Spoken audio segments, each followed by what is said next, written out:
Bonsoir à toutes et à tous. C'est avec un grand plaisir que j'introduis cette soirée d'ouverture du 39e Festival Jean Rouch. Un très grand merci à vous pour nous avoir rejoints sur le Facebook et la nouvelle chaîne YouTube du festival. Émotion à n'en pas douter, mais avec le grand regret que nous ne puissions être tous ensemble ce soir dans l'auditorium Jean Rouch du Musée de l'Homme. Depuis 3 semaines, comme vous le savez, les salles de cinéma, de spectacle, les auditoriums ont de nouveau fermé leurs portes pour raisons sanitaires. Mais, malgré tout, pour nous au comité, il était inimaginable que le festival n'ait pas lieu. Alors, pour que continue à vivre le cinéma que nous aimons, que nous défendons, pour que les films du festival et leurs réalisateurs puissent rencontrer le public, l'équipe d'organisation a décidé de maintenir coûte que coûte le festival en le diffusant uniquement en ligne. La décision n'a pas été facile à prendre comme vous pouvez l'imaginer, car, comme chacune et chacun d'entre vous, nous aimons par-dessus tout partager ensemble un film dans une même salle. Acculés comme nous le sommes, il n'y a donc pas eu d'autre alternative. C'est la raison pour laquelle cette année, une trentaine de films, dont les 25 films de la compétition internationale, sont sur une plateforme dédiée et que tous les débats seront à suivre en direct en webinaire ou à retrouver sur la chaîne YouTube du festival. À la fin de cette soirée, les adresses des liens vous seront affichées. Confinés comme vous toutes et tous, c'est depuis notre chez-soi qu'Eliane Delatour, la nouvelle présidente du comité du film, Barberine Fenberg, la déléguée artistique et moi-même, que nous allons vous présenter la programmation de cette année. Mais avant de céder la parole à Eliane Delatour, je tiens à vous annoncer que cette édition est dédiée à notre ancien président et ami Marc-Henri Piot, qui nous a quittés le 4 novembre dernier. Jamais nous ne pourrons oublier sa forte et extraordinaire personnalité, comme son investissement sans faille à nos côtés dans toutes nos aventures. Comme aurait dit Jean Rouch en ces tristes circonstances, que la terre lui soit légère. Marc, merci pour tout. Pour finir, je tiens à remercier très chaleureusement au nom du comité du film et de toute l'équipe d'organisation du festival, l'anthropologue et grand passeur de savoir Philippe Descola, pour avoir accepté si généreusement et cordialement d'être le parrain du 39e festival. Chère Eliane, maintenant, je te cède la parole. Mesdames, Messieurs, je suis heureuse de vous accueillir pour cette édition du Festival Jean Rouch 2020. Année étrange qui nous amène à proposer une programmation entièrement virtuelle. Cela nous empêche de prendre un café ensemble, évidemment, mais a l'avantage de pouvoir étendre notre public au-delà de toutes les frontières, nations, institutions, régions, âge, genre. Pour cette première prise de parole en tant que présidente, mes pensées vont vers Marc-Henri Piot. Il occupait ma place il y a quelques années. Cette édition lui est dédiée. L'œuvre de Marc sera aussi au centre du 40e anniversaire du festival en 2021. Nous nous réjouissons à l'idée qu'un public important découvre la programmation concoctée sous ce nouvel arbre à palabres moderne appelé Zoom Visiophonus. Nous profitons de ce moment pour remercier Laurent et Barberine qui ont œuvré avec sagacité dans des conditions très difficiles. Bon festival à tous. Merci beaucoup, Eliane. Un festival comme le nôtre ne peut exister sans partenaires. Sans eux, rien ne serait possible. Nous les remercions donc très sincèrement et chaleureusement. Et comme chaque année, je vais les énumérer. Il y a donc le Centre national du cinéma et de l'image animée, le CNRS Images, le CNRS INES-HS, la DRAC Île-de-France, l'association Ethnoart, Images en bibliothèque, l'Institut national des langues et civilisations orientales, l'Institut de recherche pour le développement, le ministère de la Culture, le ministère de la Justice, le Musée de l'Homme, le Muséum national d'histoire naturelle, la région Île-de-France, la Société civile des auteurs multimédia et pour finir, la Société française d'ethnomusicologie. Sans oublier le soutien de l'École des hautes études en sciences sociales, du Musée du Quai Branly Jacques Chirac et de l'Université de Nanterre. Cette année, le CNRS, l'IRD Images et le département du pilotage de la recherche et de la politique scientifique du ministère de la Culture nous ont fait l'honneur de nous adresser chacun un message pour cette soirée. Je vous laisse les découvrir et je retrouve après. Bonjour à toutes et à tous. Cette année, comme par le passé, le CNRS est présent aux côtés du CFE pour participer à la 39e édition du Festival international Jean Rouch, ce qui confirme notre intérêt partagé pour le documentaire en général et plus particulièrement celui issu du travail mené par nos chercheurs. Ces films racontent le réel, enregistrent et rendent compte de notre patrimoine matériel comme immatériel en France et à l'étranger. C'est selon ces critères que le CNRS offre depuis plusieurs années le prix Nanook, rappel d'un documentaire qui a fait date dans le rapport de la caméra au réel et dans lequel se sont inscrits de nombreux réalisateurs avec leur sensibilité et leur créativité propre. Ce qui m'amène à rappeler que Jean Rouch, chercheur au CNRS et cinéaste, participe également à notre intérêt pour ce cinéma et à notre histoire commune avec le CFE. Si la mission du CNRS est de produire des connaissances dans tous les domaines de la recherche, les partager et les communiquer au grand public est une priorité. L'Institut dédié aux sciences humaines et sociales, l'INSHS, est présent pour accompagner le travail des chercheurs et diffuser leurs travaux sur de nombreux supports, y compris le documentaire. C'est pourquoi il soutient la Fabrique des écritures innovantes du Centre Norbert Elias de Marseille, ainsi que le groupement recherche-image intitulé Écriture transmédia et sciences sociales. Œuvrer pour la médiation scientifique est un objectif également partagé par le CNRS Images, le service audiovisuel du CNRS, où de nombreux films sont produits pour communiquer sur l'actualité de la recherche. Mais aujourd'hui, il s'agit de mettre à l'honneur les documentaires comme ceux que nous aimons défendre et dont beaucoup se retrouvent dans la sélection du festival. Car au CNRS Images comme à l'INSHS, nous sommes particulièrement attentifs aux films, aussi bien issus de travaux scientifiques que réalisés le temps de la recherche sur le terrain et pour lesquels l'image et le son ont été indispensables aux chercheurs pour exprimer et expliquer leurs travaux. C'est pour toutes ces raisons que nous sommes heureux de participer à cette 39e édition du Festival Jean Rouch et que nous vous souhaitons à tous un très bon festival. Je suis Claire Lissalde de l'IRD, l'Institut de recherche pour le développement. Je suis très heureuse d'être parmi vous, d'une certaine façon, aujourd'hui. Merci, un grand merci du fond du cœur à toute l'équipe du festival. Vous avez su, vous savez, nous rassembler dans ce contexte, cette période plutôt compliquée. Nous sommes partenaires du Festival Jean Rouch, tout naturellement. En 2020, nous avons souhaité que cet engagement s'affirme plus fort encore, avec la création d'un nouveau prix au sein du festival. Le prix Anthropologie et Environnement. C'est le fer de lance des recherches menées à l'IRD. Ce prix est destiné à distinguer des productions audiovisuelles qui mettent en exergue le précieux et singulier regard des sciences humaines sur les défis environnementaux du monde qui nous entoure, du monde contemporain. Aussi actuelle qu'elle soit, cette focale interdisciplinaire, aujourd'hui promue à l'IRD avec les sciences de la durabilité, n'aurait certainement pas déplu à Jean Rouch, dont les premiers travaux, comme vous le savez, de recherche et œuvres cinématographiques furent consacrés au culte des génies de l'eau ou des rituels agraires chez les Songhaï. Je suis heureuse donc de représenter l'IRD et de souhaiter une belle vie au festival et qui, je le redis, sait nous rassembler avec une très très belle programmation. Merci à tous et à très bientôt. Bonjour ou bonsoir à toutes et à toutes, chers festivalières et festivaliers, internautes et confinés, à l'occasion de cette nouvelle édition du festival Jean Rouch organisé par le comité du film ethnographique. Le ministère de la Culture le soutient depuis un certain temps, ce comité du film ethnographique, mais pas depuis sa création qui est antérieure à celle du ministère.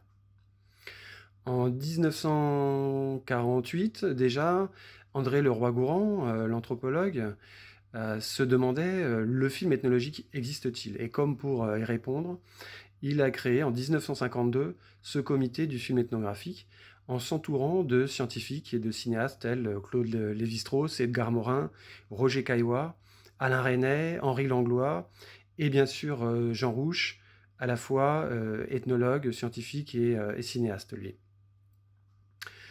Il s'agissait, et il s'agit toujours, 70 ans plus tard, de réinterroger sans cesse les liens entre le cinéma et les sciences sociales, par la réflexion, évidemment, des expérimentations, des discussions et bien sûr des projections. C'est donc ce que continue à faire le Festival Jean Rouch aujourd'hui. Alors pourquoi le ministère de la Culture soutient ce festival?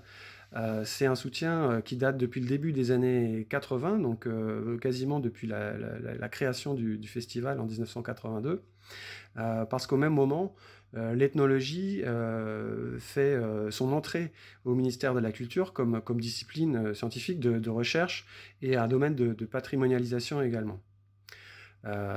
L'anthropologie audiovisuelle est conçue dès le départ comme un axe structurant et un appel à projet est reconduit chaque année depuis lors.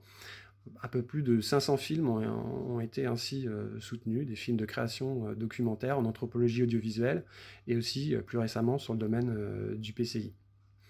Le PCI, le patrimoine culturel immatériel, la convention UNESCO de 2003 a été ratifiée par la France en 2006 et un prix du PCI est créé au Festival Jean Rouch en 2008. Donc nous fêterons bientôt les 40 ans de partenariat entre le ministère de la Culture et le Festival Jean Rouch. Mais d'ici là, je souhaite à tous un excellent festival, même confiné sur nos petits écrans. Et bien sûr, le Festival Jean Rouch nous aidera à y voir plus grand une fois de plus. Qui dit festival dit une équipe d'organisation, composée de stagiaires et de bénévoles, dont chacune et chacun s'est mis sans compter au service de la manifestation. Eliane, Barberine et moi-même, nous les en remercions très amicalement. Je vais tous et tous vous les citer, car ils le méritent amplement. Camille Caillé, Clélia Frouté, Fanny Gaumont, Émeline Jeudi, Monique Larose-Travers, Aurore Deleuve, Molly Proctor, Maëlle Roland, Maya Timera et Ludmila Vekov pour ces demoiselles et dames. Côté messieurs, Dimitri Artemidor, Mathieu Bourlet et Théo Ménivard. Je ne serais pas complet si je ne remerciais pas deux personnes essentielles et incontournables au comité du film ethnographique qui sont Eliane Delatour, la présidente, et notre chère et grande complice de tous les instants et depuis de très nombreuses années, Françoise Foucault, fondatrice du festival avec Jean Rouch. Maintenant que vous connaissez toutes celles et ceux qui font que le festival peut avoir lieu, je le déclare ouvert et vous laisse découvrir sa bande-annonce. Tout de suite après, Barberine va vous présenter l'édition 2020 de la compétition internationale.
Bienvenue à toutes, bienvenue à tous à l'ouverture du 39e Festival Jean Rouch.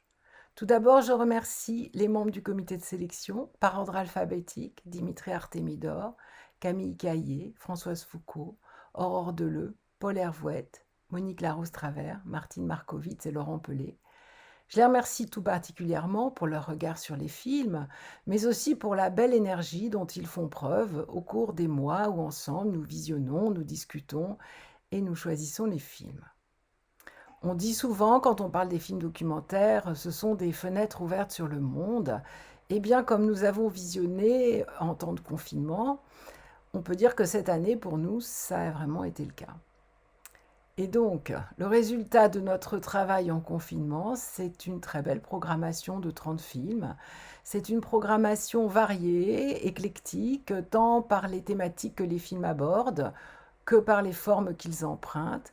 Mais c'est aussi une sélection qui reflète ce qui nous tient à cœur, et notamment la relation à autrui, la relation aux autres et la manière dont elle se construit tout au long de la fabrication d'un film.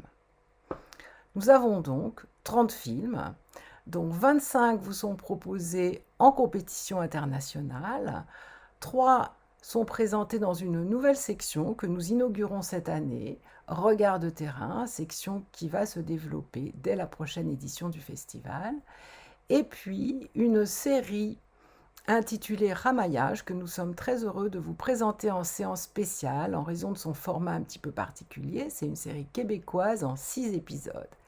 Et enfin, le film Le Bon Grain et l'Ivraie, qui fait l'objet d'un atelier démontage à montage que nous organisons en collaboration avec l'association Périphérie de Montreuil. Je souhaite également remercier les producteurs, les distributeurs et les cinéastes, bien sûr, pour les films qu'ils nous envoient, de plus en plus chaque année. Aussi, je les remercie très chaleureusement, non seulement pour leur confiance, mais aussi pour la qualité des œuvres qu'ils nous envoient. Alors, on a parlé de compétition, on a donc des prix et des jurys. Les films concourent pour 7 prix, et ces prix seront décernés par 2 jurys différents, un jury international et un jury INALCO. Le jury international, cette année, accueille Pascal Ancard-Petité, anthropologue à l'IRD, Shora Makaremi, anthropologue au CNRS, également cinéaste et qui a remporté l'an dernier un prix au Festival Jean Rouch avec son film « It une histoire iranienne », Thomas Mouzard, chargé de mission au ministère de la Culture, Florian Vallée, cinéaste, qui lui aussi a remporté un prix lors d'une précédente édition avec son film « Les combattants du poil sacré ». Et enfin, Ariane Zevako, qui est anthropologue et ethnomusicologue. Le jury INALCO lui remet le prix Monde en regard. Nous sommes extrêmement heureux d'y accueillir cette année Dominique Sanson-Normand de Chambourg, maître de conférences en études sibériennes à l'INALCO, Mathilda Lacroix, responsable de l'action culturelle et de l'événementiel à l'INALCO, et Guelfo Ascanelli, étudiant en grec moderne également à l'INALCO, mais aussi assistant de programmation dans diverses institutions, notamment à la Cinémathèque française. Je voudrais les remercier également d'avoir accepté de faire partie de nos jurys cette année dans des conditions un petit peu difficiles et qui seront certainement moins conviviales que d'habitude. Aussi, je vous adresse mes remerciements les plus chaleureux. Nous sommes très heureux de vous avoir à nos côtés cette année. Les 6 prix remis par le jury international sont les suivants. Grand prix Nanook Jean Rouch, soutenu par le CNRS Images. Prix Anthropologie et Environnement, soutenu par l'IRD, Institut de recherche pour le développement. Prix Bartok, soutenu par la Société française d'ethnomusicologie. Puis 3 prix, soutenus tous les 3 par le département du pilotage de la recherche et de la politique scientifique, Direction générale des patrimoines, ministère de la Culture et de la Communication, et il s'agit de Prix du patrimoine culturel immatériel, Prix Mario Ruspoli et Prix du premier film. Le jury INALCO, lui, décerne le prix Monde en regard. Et enfin, il me faut mentionner la sélection réalisée par la Commission nationale Images en bibliothèque, qui chaque année choisit un certain nombre de nos films pour une diffusion dans les bibliothèques publiques. Cela vous permet, quand le festival est terminé, de retrouver certains films dans vos bibliothèques, soit en DVD, soit à travers la plateforme VOD Les Yeux Doc.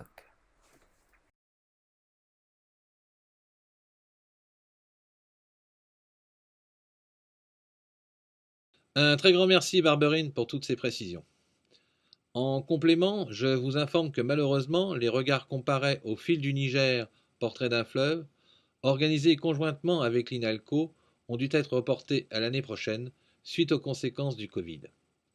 Mais sachez que la rétrospective Ijanini, dans le cadre des rencontres du film ethnographique, et la programmation Premier Regard consacrée aux films d'étudiants en cinéma et anthropologie, dont une rencontre entre Eliane Delatour et ses étudiants, seront à retrouver aussi en ligne sur le site du festival. Pour vous parler de la première édition de la toute nouvelle programmation intitulée Regard de terrain et initiée par notre présidente, mais aussi pour vous présenter plus en détail notre parrain Philippe Descola, je cède la parole à Eliane. En effet, nous ouvrons une nouvelle section dédiée aux films issus de longtemps sur le terrain. Ils porteront une profondeur réflexive qui amène le regard derrière les apparences et feront du cinéma, comme le disait Marc Oripio, une procédure cognitive spécifique. J'ai proposé à Philippe Descola de devenir le parrain de ce festival. Il fait partie des chercheurs qui, devant la crise de la biodiversité, appellent, comme il dit, à décoloniser les concepts. Grâce à son travail sur la nature chez les hachoirs d'Amazonie, il se retrouve en phase avec l'urgence de penser un nouveau rapport entre humains et non-humains, l'urgence de sortir de l'appropriation anthropocentrique du monde. Une question qui va occuper le festival dans les années à venir. Sans être cinéaste lui-même, Philippe s'est toujours intéressé au rôle de l'image dans les sciences sociales, comme il va s'en expliquer. Bonjour à tous, je suis très heureux et très honoré d'avoir été choisi comme parrain du festival Jean Rouch de cette année. Un peu surpris aussi parce que je ne suis pas un spécialiste du cinéma ethnographique. Et pour les gens de ma génération, pour les ethnologues de ma génération, il était extrêmement difficile de faire du cinéma sur le terrain, surtout là où j'ai fait mon terrain en Amazonie, pour des raisons en particulier techniques. Les caméras étaient lourdes, il fallait emmener de la pellicule. J'ai perdu des centaines et des centaines de photos malgré toutes les précautions que je prenais à cause de l'humidité. Et donc j'ai très tôt renoncé à ce moyen d'expression pour faire plutôt confiance aux mots. Et c'est un peu plus tard, en écrivant un livre que Jean Mallory m'avait demandé pour sa collection Terre humaine, Les lances du crépuscule, un livre où j'essayais de décrire ce qu'était la vie et surtout la façon dont un anthropologue acquiert peu à peu une connaissance d'une société très différente de la sienne, par toutes sortes de moyens, par la plupart du temps des hasards, des conversations non planifiées, le spectacle de certains événements, des confidences qu'il entend, puisqu'on vivait dans la maison des Amérindiens avec ma compagne Anne-Christine Taylor en Haute-Amazonie. C'est au moment où j'écrivais ce livre que je me suis dit qu'il manquait une dimension que j'étais incapable de donner. Il y a quelques photos dans ce livre, il y a aussi des dessins, et c'est des choses qui sont très importantes, je reviendrai là-dessus peut-être tout à l'heure, mais il m'avait semblé tout d'un coup que manquaient des interactions, des postures, des évolutions de postures que des personnages adoptaient les uns vis-à-vis des autres, qui manquaient en contexte, des sons. On entend un oiseau, là, je ne sais pas si il sera perceptible à l'audition. Des choses aussi simples qu'une pluie d'orage sur la rivière, avec un martin pêcheur qui se faufile entre les branches, le long du cours de l'eau, des choses comme ça, que seules des images animées pouvaient capter. Et c'est là que je me suis rendu compte que j'avais toute une dimension de ce que je voulais exprimer, du monde sensible, qui s'était au fond éloigné de moi que je ne pourrai jamais restituer. Alors j'ai essayé de rattraper ça par les mots, encore une fois, mais peut-être sans toujours y parvenir. Et donc il me semble que pour quelqu'un qui n'a jamais pratiqué le cinéma ethnographique, j'ai une conscience aiguë de son importance et de la nécessité qu'il constitue comme un outil de connaissance et de restitution au fond à la fois des interactions, mais des impressions aussi, quelquefois très ténues, très fugaces, que l'on acquiert sur le terrain, au contact des gens qui vous accueillent. D'une manière plus générale, je pense que le cinéma ethnographique, le cinéma documentaire, vient compenser un manque des images animées, disons, en Europe ou dans les pays occidentaux, qui est l'absence de pluralisme culturel, si on veut, du cinéma. Bien sûr, il y a des grands cinéastes africains, il y a de grands cinéastes chinois, il y a de grands cinéastes latino-américains, et leurs films sont justement salués lorsqu'ils passent dans les circuits occidentaux. Mais au fond, le tout venant de ce qui se passe dans une ville arabe, dans le Chaco argentin, dans le sud du Sahel, c'est des choses qui nous échappent. Pas simplement les paysages, mais aussi les interactions entre les gens, etc. Et on en a un écho occasionnel, parfois à la télévision dans un reportage, parfois dans un de ces grands films que j'évoquais tout à l'heure, mais c'est des toutes petites doses au fond. Et de ce point de vue-là, on a le sentiment que le monde est constitué au fond de la vie quotidienne de la bourgeoisie, de la petite bourgeoisie européenne et nord-américaine. Mais il est beaucoup plus divers, heureusement. Et je me souviens d'avoir vu en Équateur, chez des Amérindiens qui vivent de l'autre côté des Andes, sur le versant pacifique, une télévision qui était allumée en permanence. Et c'était d'une certaine façon leur vue sur le monde. C'était une sorte d'ethnographie qui passait en continu. Et régulièrement, ils me posaient des questions pour savoir mais qu'est-ce qu'ils font là, qu'est-ce que c'est que ça, etc.